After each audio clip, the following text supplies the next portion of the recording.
Eu sei que a gente vai engolindo sapos na vida pra manter a família em pé. Vai engolindo, engolindo, até o dia em que sente que não tem mais onde guardar. E quando transborda, ninguém entende. Dizem que você tá exagerando, que tá sensível, dramática. Mas não viram as pequenas migalhas que você foi recolhendo no caminho. Me chamo Dalvina. Tenho 72 anos. E essa história começa num sábado qualquer. Ou talvez não tão qualquer assim. Era aniversário da minha neta, a Isadora. E estávamos todos na casa da minha filha. Uma casa grande, bonita, dessas que parecem de revista. Piso frio brilhando, móveis com design caro. Uma sala com pé direito alto onde a voz ecoava como se até o teto estivesse julgando o que você dizia. Eu morava ali temporariamente, desde que torci o tornozelo subindo a escada do meu sobrado antigo. Minha filha insistiu que eu fosse para a casa dela enquanto me recuperava. No começo achei gentil. Depois entendi. Era mais sobre controle do que cuidado. A mesa do almoço estava posta com perfeição. Talheres de prata, guardanapos dobrados com argola dourada, velas aromáticas que deixavam o arroz com cheiro de lavanda. Todos sentados, brindando com vinho chileno que eu nem sou fã, mas bebi para não parecer ingrata. Minha filha, vamos chamá-la de Renata, estava deslumbrante. Sempre foi assim, desde adolescente. A mais bonita, a mais elogiada, a que falava alto, e todos escutavam. Eu, do meu canto, sempre fui o ombro, a escada, o porto. Durante o almoço, ela comentou que a Isadora, com apenas 16 anos, queria fazer intercâmbio na Europa por um ano inteiro. Uma decisão dessas, tão grande, tão cara, tão cheia de camadas. E ainda assim, tratada como algo simples. Todos sorrindo, animados, batendo palmas pela ousadia da menina. Foi aí que eu falei. Só uma frase. Uma pergunta boba, quase sussurrada. Será que não é melhor esperar mais um pouco, filha? Um ano faz tanta diferença na cabeça de uma adolescente. O que veio em resposta foi um raio que me partiu no meio. Renata largou o talher com força no prato. Nem disfarçou. Mãe, disse com aquele tom entre impaciência e deboche. A gente não precisa da sua opinião, tá? Silêncio. Um silêncio que não era de respeito. Era de desconforto. O genro continuou cortando a carne como se nada tivesse acontecido.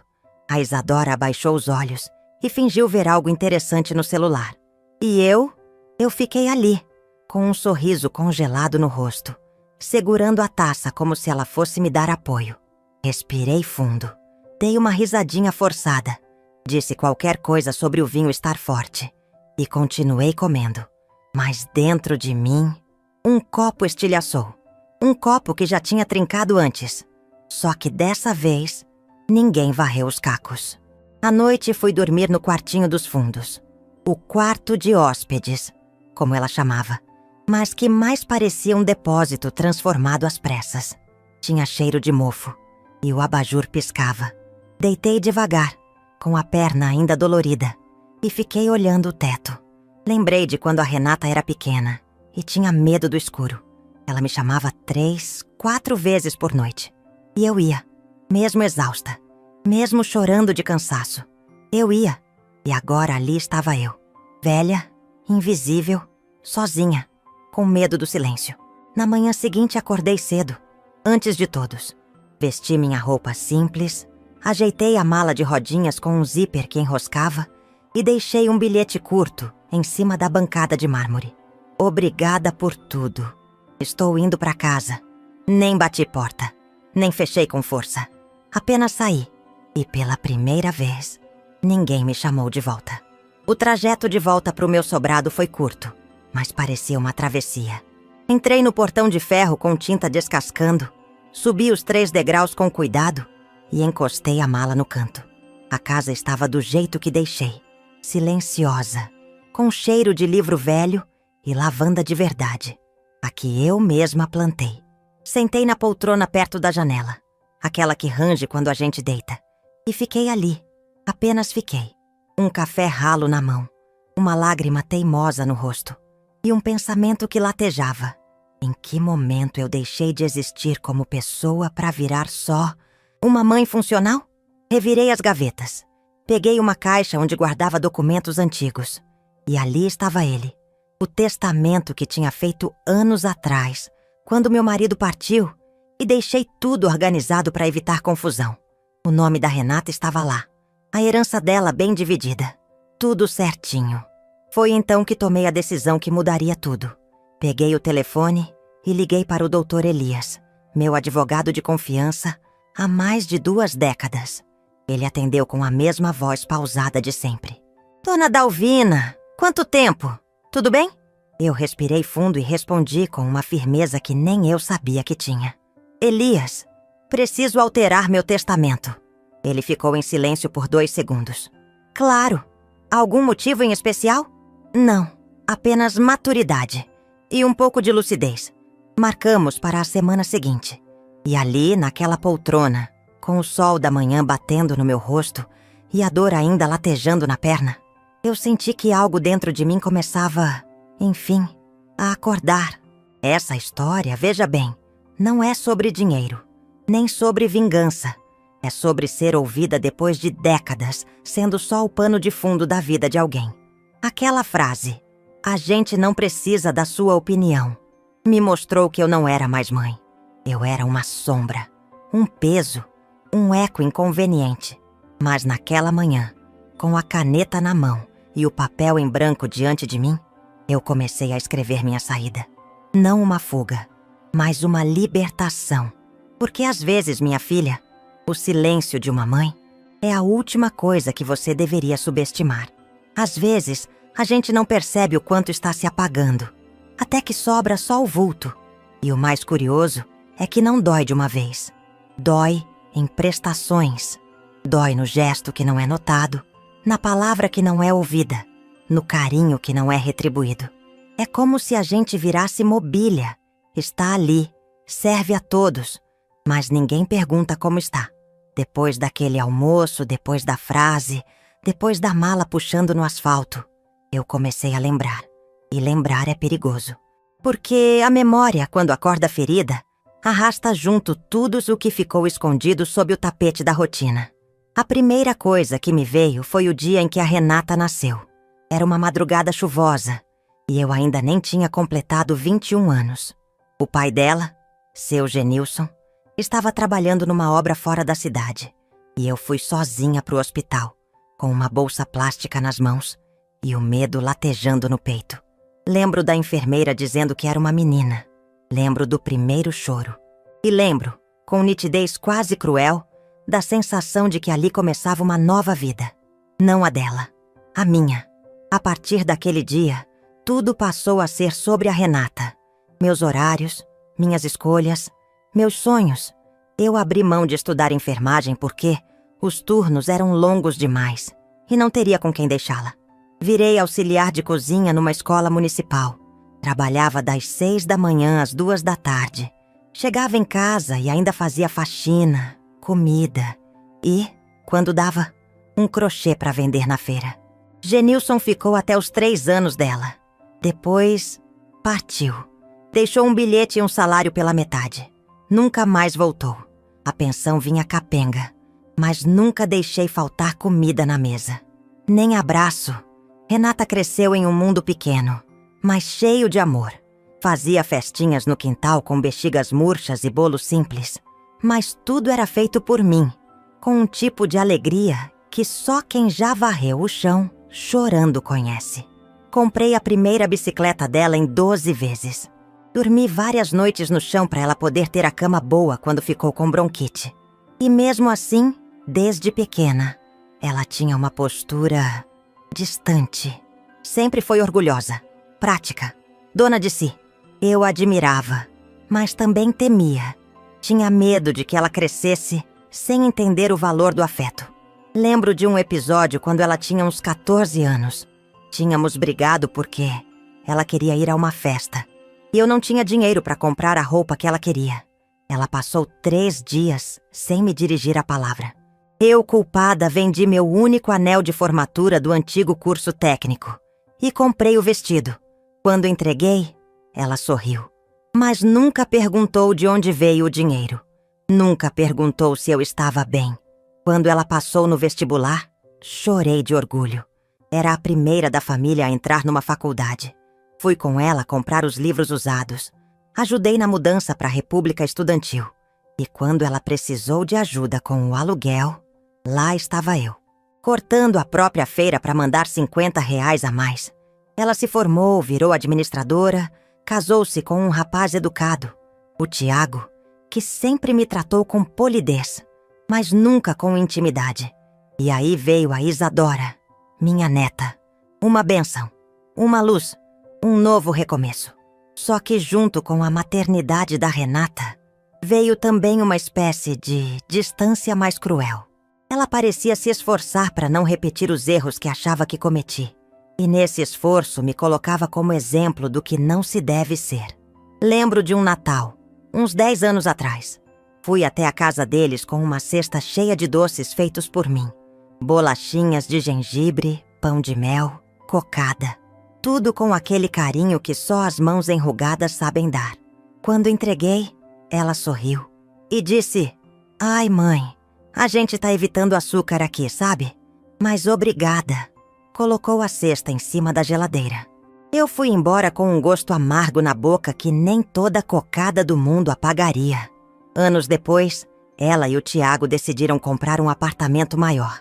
E claro, faltava dinheiro. Venderam o carro, apertaram os cintos. E foi nesse momento que eu tomei uma decisão que, por muito tempo, achei ser prova de amor. Vendi o meu apartamento antigo. Aquele mesmo que comprei suando, com décadas de esforço. Um lugar pequeno, mas que tinha meu cheiro, minha história, minhas panelas amassadas e paredes descascadas. Vendi para dar entrada no novo lar deles. Fiz isso sem hesitar, porque achei que família é isso. Soma de sacrifícios. E aí fui morar de aluguel. Um sobrado simples, úmido, com canos barulhentos e piso irregular. E mesmo assim, nunca ouvi um "Mãe, tem certeza?" Ou "Vamos dividir depois?" Nada. Só o silêncio da conveniência. Durante as primeiras semanas naquela casa nova, eu ajudava com tudo. Levava a Isadora na escola, fazia o almoço, dobrava a roupa. Mas com o tempo, fui me tornando uma figurante. Alguém que está ali, mas não faz parte da trama. A neta ainda vinha me abraçar. Fazia desenhos para mim. Mas era visível o quanto ela era ensinada a me tratar com uma certa formalidade, como se eu fosse uma funcionária carinhosa, e não a avó. Lembro de um aniversário da Isadora. Eu tinha feito um bolo lindo, com cobertura colorida e tudo, mas no meio da festa, chegaram os bolos encomendados da confeitaria fina da cidade. Ninguém nem tocou no meu. Eu olhei aquele bolo intacto, colocado num canto da mesa, e pensei: é assim que me vem. Um enfeite desnecessário, um esforço descartável. E no meio de todas essas lembranças, havia também os silêncios. Os domingos em que eu ligava e ninguém atendia. Os dias das mães em que recebia apenas uma mensagem genérica. As vezes em que adoeceu e não fui informada. E até aquela cirurgia da vesícula que descobri semanas depois, porque não era nada sério, mãe. Pra que te preocupar? Eu não queria mais ser dramática. Não queria ser a mãe que cobra, que pesa, que exige. Mas também não queria continuar sendo a que doa sem ser vista. Voltei tantas vezes para casa com o rosto ardendo de palavras engolidas. E em todas elas, me olhava no espelho e dizia: "Você ainda tem valor, Dalvina." Como um mantra desesperado. Como quem tenta manter a última chama acesa. Foi nesse turbilhão de lembranças que entendi. Aquela frase: "A gente não precisa da sua opinião." Não nasceu do nada. Ela era o resumo de uma história que eu me recusei a enxergar por completo. Ela cresceu sem saber pedir desculpa. Sem saber reconhecer. Talvez porque eu nunca ensinei. Talvez porque ensinei demais. No fundo, minha maior falha foi amar, sem exigir nada. Sem ensinar limite. Sem dizer: "Eu também sou alguém." E agora, aqui sozinha, nesse sobrado alugado que fede a desinfetante e esperança, Eu percebo que a minha história de invisibilidade não começou naquela mesa de jantar. Começou quando aceitei ser cenário para que os outros brilhassem. Mas isso acabou. Eu ainda não sabia exatamente o que faria. Só sabia que precisava recuperar a única coisa que ainda era minha voz. E talvez deixar registrada a única herança que vale de verdade: o direito de não mais ser ignorada. Não foi de um dia para o outro. A decisão não veio como um raio que rasga o céu. Ela veio como um gotejar persistente no telhado da alma. Gota por gota, lembrança por lembrança, até que a vontade de continuar agradando se esgotou. E o que sobrou foi só eu. Naquela segunda-feira nublada, depois de 3 noites mal dormidas, decidi ligar para o Dr. Elias. Ele conhecia minha vida de trás para frente. Foi quem cuidou da papelada do inventário do Genilson. Quem registrou a escritura do meu antigo apartamento. Quem me aconselhou quando pensei em abrir um pequeno café na garagem. Sonho que nunca saiu do caderno. Era um homem calmo, de voz grave e pausada, com um tipo de paciência que parecia vir de outro tempo. Atendeu no segundo toque. Dalvina! Que surpresa boa! Como vai a perna? Já vai melhorando, Elias. Mas não foi por isso que liguei. Diga. Respirei fundo. A palavra parecia grande demais para sair de uma vez só. Quero mudar meu testamento. Silêncio do outro lado. Era o silêncio de quem escuta além da frase. Entendo. Quer marcar um horário aqui no escritório? Quero. E quero que venha pessoalmente, se possível. Quero olhar nos seus olhos enquanto assino. Marcamos para a quarta-feira. E nesse intervalo de 2 dias, comecei a reorganizar as gavetas, como quem arruma a casa antes de receber uma visita importante. Não era por ele, era por mim. Pela primeira vez em muito tempo, eu estava tomando uma decisão que dizia respeito apenas a mim. Não era conselho, não era favor, era escolha. Na quarta, o sol saiu depois de dias escondido. Abri todas as janelas. Fiz café fresco, daqueles que deixam cheiro até nas cortinas. Vesti um vestido azul com estampa de flores miúdas. Era simples, mas me fazia sentir viva. Elias chegou às 10 da manhã, como prometido. Trazia uma pasta de couro e uma expressão respeitosa. Sentou-se à mesa da cozinha, como nos velhos tempos. Tem certeza do que vai fazer, Dalvina? Tenho. Não é vingança. É realinhamento. E para quem pretende deixar os bens? Para minha neta, Isadora. Mas com uma cláusula. Só poderá acessar quando completar 30 anos. Antes disso, quero que ela aprenda o valor da espera. Quero que ela cresça sem repetir o erro da mãe. Ele assentiu, silencioso. E a Renata? Ele perguntou com delicadeza. Vai sair do testamento. Sem alarde. Sem bilhete. Só um ponto final. Ela teve mais de 30 anos para me enxergar. Agora é minha vez de ver a mim mesma. Elias escreveu. As palavras ganhavam corpo no papel. Eu observava com as mãos apoiadas na mesa, como se aquele ato fosse uma cirurgia invisível, removendo partes doídas, costurando novas margens. Quando ele terminou, leu em voz alta. Eu ouvi cada sílaba como quem ouve o próprio nome ser libertado de uma jaula. Peguei a caneta com calma, assinei com minha letra tremida. Depois, fui até o quarto e voltei com um envelope. Aqui está o testamento antigo. Pode inutilizar. Não quero deixar rastros. Ele pegou o envelope com cuidado, como quem recebe um segredo. Vai se sentir melhor depois disso? Já estou me sentindo. Pela primeira vez em anos, tomei uma decisão que não espera palmas, nem compreensão. Só respeito. Quando Elias foi embora, fiquei ali, sentada, olhando a rua pela janela. Os carros passavam apressados. A vida corria lá fora. Mas dentro de mim, tudo estava mais devagar, mais limpo. Naquela tarde, comecei a mexer nas plantas do quintal. Arranquei ervas daninhas, replanejei o jardim. Era simbólico, eu sei, mas também era necessário. Cada raiz retirada era como uma mágoa sendo desenterrada. Depois, fui até o mercado. Comprei farinha, fermento, açúcar mascavo e chocolate. Voltei com as sacolas pesadas, mas com o coração leve. Decidi que faria bolos para vender. Pequenos, caseiros, com receitas minhas, daquelas que aquecem a alma. Fiz os primeiros 6 bolos naquela noite. 1 de laranja, 2 de cenoura com cobertura de chocolate, 1 de coco e 2 de fubá com erva doce. Coloquei em embalagem simples, com uma fitinha e um bilhete escrito à mão. Bolo da Dona Dalvina, feito com memória. No dia seguinte, levei até a secretaria da escola pública do bairro. A diretora me conhecia de tempos antigos e permitiu que eu deixasse uma cestinha na portaria.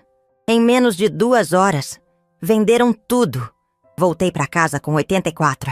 Não era muito, mas me senti milionária.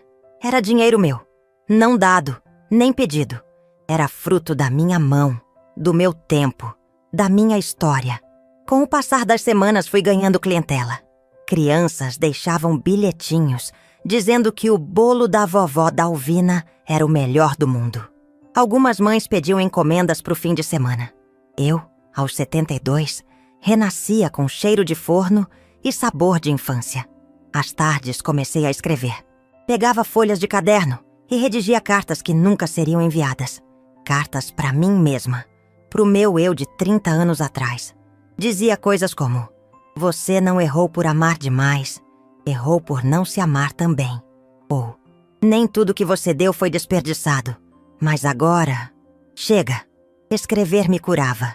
Era como costurar um tecido rasgado com palavras doces. Certa noite, enquanto embalava um bolo de milho com goiabada, olhei para o relógio antigo na parede. O ponteiro parecia mais lento. O tempo havia voltado a andar no meu ritmo. E isso não tem preço. Recebi uma ligação da Isadora naquela semana. Queria saber se podia passar uma tarde comigo, estudar matemática e comer bolo de chocolate. Claro que podia. Preparei a casa com carinho. Quando ela chegou, estava com o cabelo preso num coque bagunçado e olhos cansados de adolescente. Conversamos pouco. Ela estudou enquanto eu bordava um pano de prato. De vez em quando trocávamos olhares. E era como se o tempo nos reconectasse em silêncio. Na hora de ir embora, ela me abraçou. Um abraço de verdade, daqueles que duram 1 segundo a mais. Vó, obrigada por hoje. Volte quando quiser, meu bem. Ela sorriu, mas não mencionou nada sobre a discussão com a mãe. Nem precisava. Eu sabia. Sentia que aos poucos, uma semente diferente nascia ali. Quanto a Renata, não ligou. Não mandou mensagem. Talvez nem soubesse que eu havia ido embora. Talvez soubesse e fingisse que não sabia. Mas nada disso importava mais. Eu não precisava mais ser amada por ela para me sentir viva. O amor que me sustentava agora era outro. Era o amor pela minha própria história. Pela mulher que fui e que renascia. E veja bem, não é que eu não amasse minha filha. É que finalmente eu deixei de me amar por meio dela. E isso é libertação. Dizem que o tempo cura tudo. Eu não sei se acredito nisso, mas sei que o tempo também revela. E foi o tempo, com suas horas que se arrastam e seus silêncios que ecoam, que me mostrou o que eu precisava ver, que algumas ausências são mais leais que certas presenças. O mês de dezembro chegou como sempre chega, com suas luzes piscando nas ruas, seus comerciais emocionados na televisão e aquela sensação de que alguma coisa deveria estar em paz. Mas não estava, não dentro de mim. Eu já tinha decidido que passaria o Natal sozinha. Havia comprado uma pequena árvore artificial de segunda mão, decorado com laços feitos de retalhos e separado um panetone de frutas que estava em promoção no mercado. Meus bolos seguiram vendendo bem e até recebi 2 encomendas grandes para uma ceia comunitária de um grupo de professoras da escola. Aquilo, de alguma forma, me preenchia mais do que qualquer laço de sangue. Mas então, no dia 20 de dezembro, meu telefone tocou. Era Renata. O número aparecendo na tela me causou um arrepio. Atendi no 3º toque, sem entusiasmo. Oi, mãe. Tudo bem? A voz dela estava baixa, neutra. Tudo certo, filha. E por aí? Tudo bem também. A gente vai fazer o almoço de Natal aqui em casa. A Isadora insistiu que você viesse. Pode ser? Eu fiquei em silêncio por alguns segundos. Aquilo não era um convite. era uma concessão. Um gesto frio, arrastado por um pedido alheio. Claro, estarei lá. Tá bom então. Às 13h. Beijo. Beijo. Desliguei e fiquei olhando o telefone como se ele fosse um espelho. Uma parte de mim queria recusar, dizer que não precisava mais me encaixar onde não cabia. Mas outra parte queria olhar nos olhos dela, não por confrontação, mas por conclusão. E foi nesse instante que decidi. Liguei para o Dr. Elias e pedi que comparecesse ao almoço. Ele hesitou. Você tem certeza, Dalvina? Mais do que nunca. E quer que eu leia o documento? Palavra por palavra, em voz alta. No dia 25, acordei cedo. Vesti uma blusa de linho azul claro que comprei num brechó. Passei batom. Arrumei o cabelo com presilhas de pérola falsas. Preparei um panetone artesanal para levar, com cobertura de açúcar e castanhas. Peguei um embrulho com um presente simples para Isadora.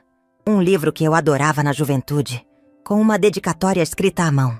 Para você entender o que é herança de verdade. Cheguei pontualmente às 13h. A casa estava enfeitada como sempre. Árvore imensa, mesa farta, luzes piscando nos vidros. Mas o ar estava pesado, como se houvesse algo pairando entre os sorrisos forçados e os brindes repetidos. Fui recebida com um beijo frio da Renata e um aceno do Tiago. Isadora veio me abraçar com mais calor, e isso já bastava para que eu respirasse fundo. Sentei-me no mesmo canto de sempre, perto da janela, longe da cabeceira. A comida foi servida. Conversas triviais sobre trabalho, trânsito, filmes. Eu me mantive em silêncio a maior parte do tempo, observando. Às 14h30, a campainha tocou. Renata se levantou para atender, e ao ver Elias ali, com sua pasta de couro e expressão tranquila, franziu a testa. Doutor Elias, o que o senhor está fazendo aqui? Vim a pedido da sua mãe. Ela me chamou para uma leitura rápida. O silêncio caiu sobre a sala como uma cortina pesada. Todos pararam de mastigar. Eu me levantei com calma, ajeitei a blusa e disse: eu gostaria de dizer algumas palavras antes da sobremesa. Ninguém respondeu. Apenas me olharam. Elias abriu a pasta, retirou os documentos e começou a leitura. Trata-se de uma atualização no testamento da senhora Dalvina, lavrado há 3 semanas. O conteúdo será lido conforme solicitado. O som da voz de Elias era firme, pausado, jurídico. As palavras se desenhavam no ar como pedras sendo cuidadosamente colocadas uma sobre a outra.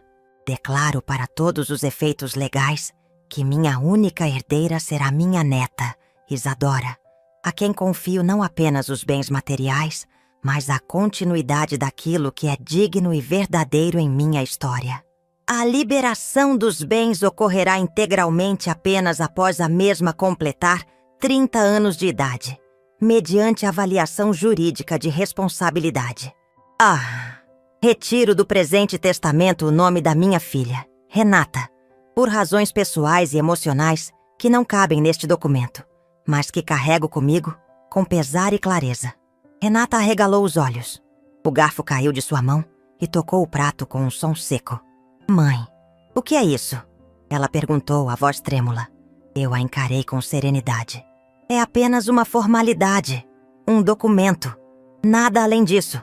Como assim você me retirou do testamento? Retirei, filha. Porque herança não se dá só com dinheiro. Herança também é presença. E essa você deixou de me dar há muito tempo. Isadora me olhava em silêncio. Seus olhos estavam marejados, mas não de dor, de entendimento. Tiago pigarreou, visivelmente desconfortável. Dona Dalvina, talvez a senhora esteja sendo dura demais. Eu o interrompi com um gesto sutil da mão. Tiago, meu querido, você é educado. Sempre foi, mas também sempre soube. E escolheu o silêncio. Eu entendo, mas hoje eu escolhi falar. Renata levantou-se da cadeira. Os olhos vermelhos, as mãos inquietas. Então é isso? Anos de dedicação, de esforço. E eu sou punida assim?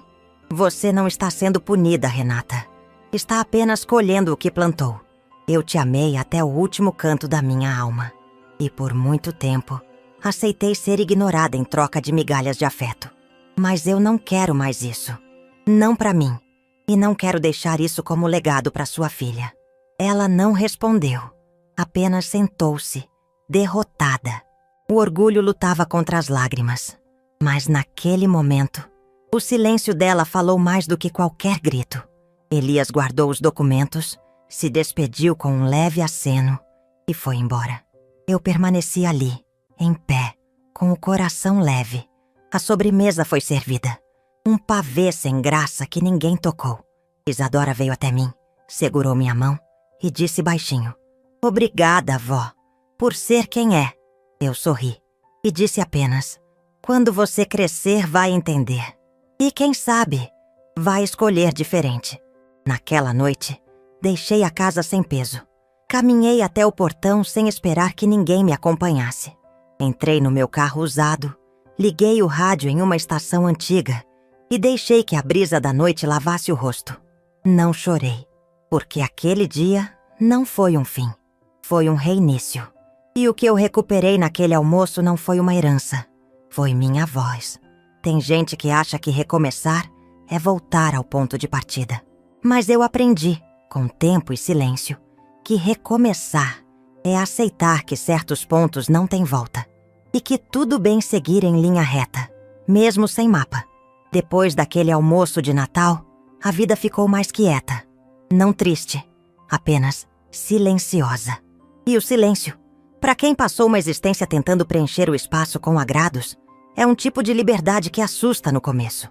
Mas depois, vira morada.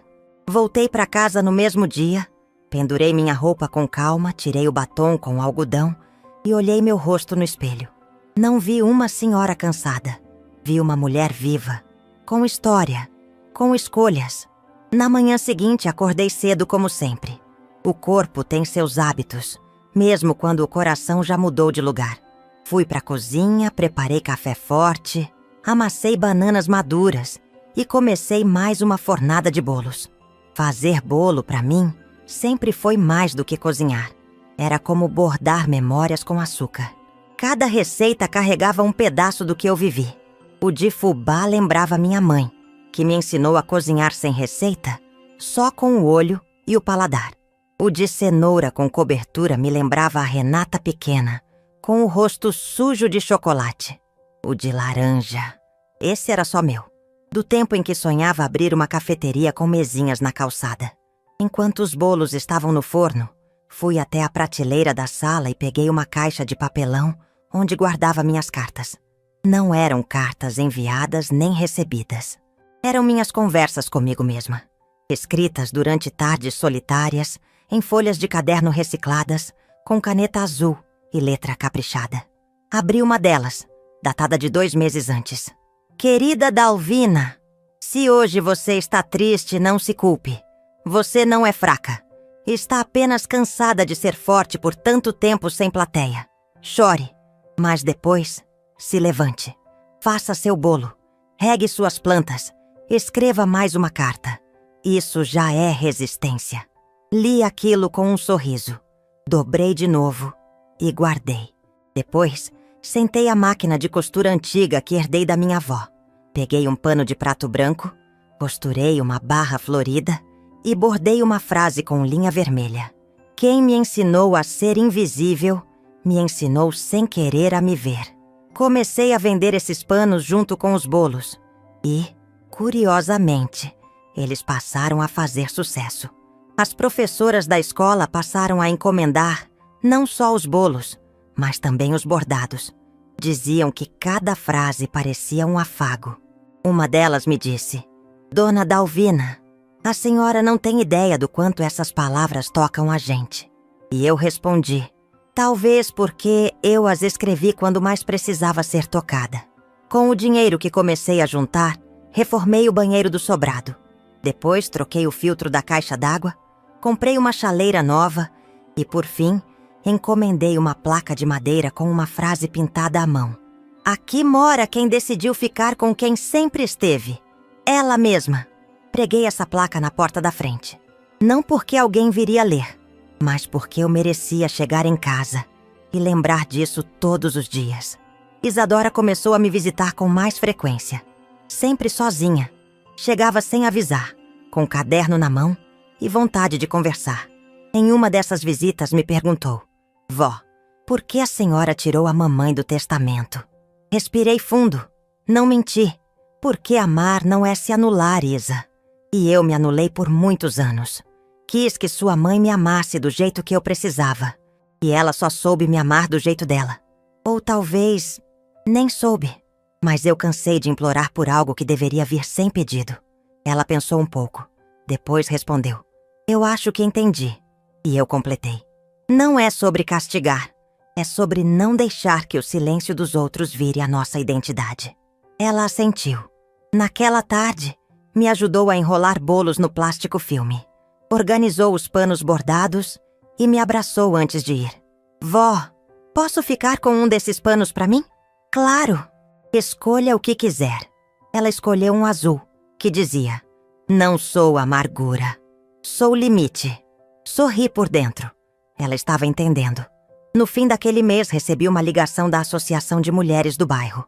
Me convidaram para dar uma pequena oficina de bordado e escrita para senhoras acima de 60 anos. Fui.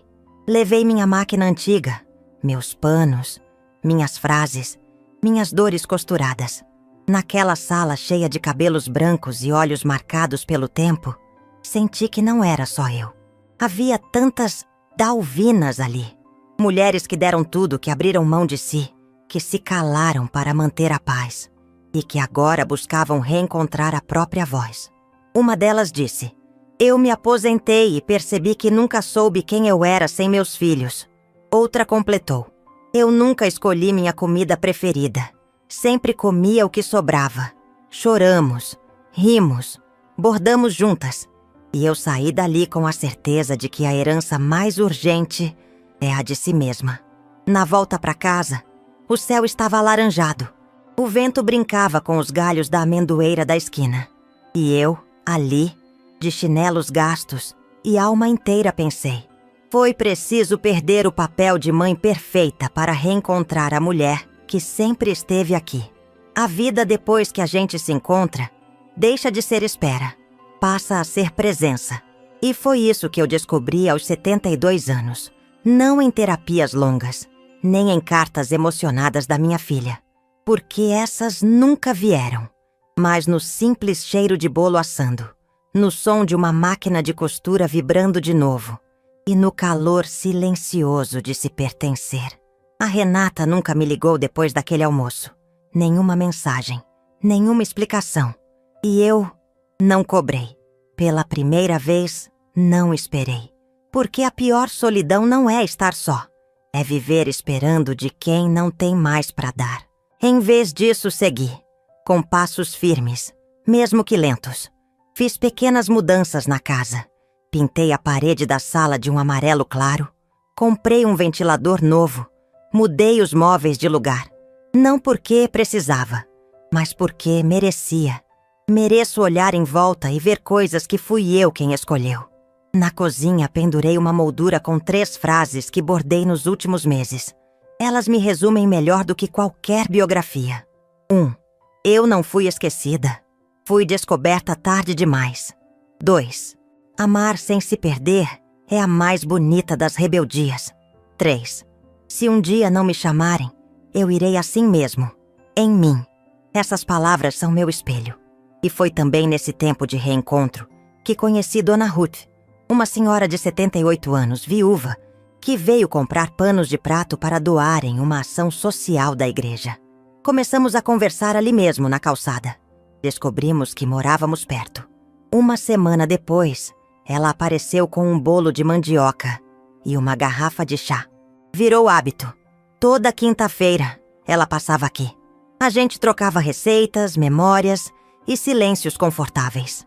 Não havia competição de histórias, nem cobrança, só presença. E esse tipo de companhia é ouro depois dos 70. Certa tarde, enquanto ela costurava comigo na varanda, me perguntou: e se sua filha bater na sua porta um dia? Pensei, sorri. Eu ofereço café e bolo, mas não ofereço mais o que me custou perder a mim mesma. Ela assentiu, apertando minha mão com carinho. Ruth era como uma janela aberta depois de muito tempo de ar viciado. E aos poucos, ela foi me lembrando que há vida para além das dores que vieram da família. Minha neta, Isadora, continuou vindo, agora mais confiante. Chegava, me abraçava e dizia: Vó, tenho tanta coisa para contar. E contava. Falava sobre a escola, os dilemas com as amigas, os sonhos de viajar, de estudar jornalismo. Eu ouvia tudo, rindo e chorando por dentro.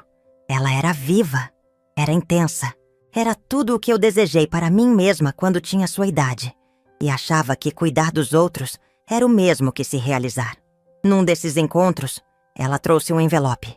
Vó, fiz um trabalho da escola sobre mulheres que me inspiram. A senhora tá aqui. Abri. Era um texto escrito à mão, com letra firme. No fim, uma frase que me arrepiou.